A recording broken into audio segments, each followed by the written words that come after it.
here in Old Harbour, Jamaica. The name Old Harbour tells us a story. Hundreds of years ago, during the Spanish occupation, Old Harbour was the main port of Jamaica. Ships of every European nation passed through here on their way to and from the Spanish Main. The ships and their crews were searching for gold and a passage to the east. An active reciprocal trade was also taking place at that time. Ships returned to Spain loaded with cargoes of lard and hides. Jamaica's first export was lard and hides, not the famous rum for which it is known today. In 1494, when Columbus landed at Seville on the north coast of Jamaica, he released a few head of cattle and some pigs on the island.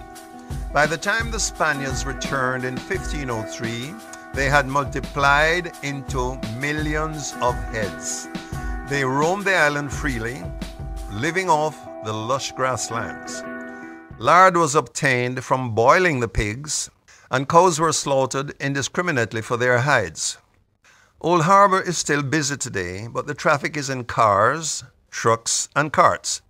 The little town is constantly jam-packed from one end to the other, creating a bottleneck in the main road that passes through the town on the way from Kingston, the capital city. Hundreds of years ago, ships stopped coming to Old Harbour. The reason is that over that same time, the sea has receded steadily, deserting the Old Harbour forever.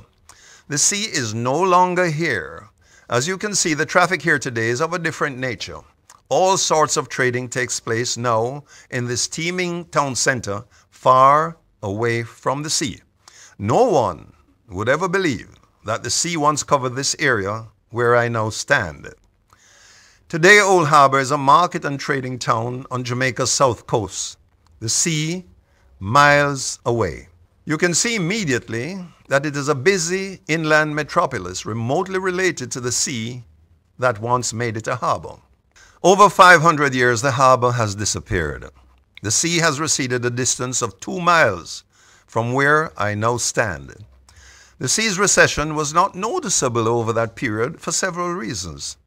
First of all, it did not take place all at once. The progress was slow and timely, but relentlessly progressive.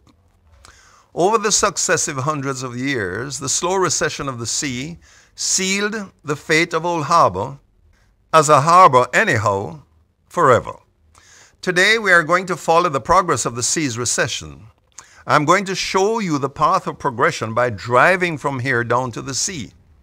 I'm going to show you where the sea is today in relation to where I now stand. I will take you along on a visit to the new coastline to show how much the sea has receded.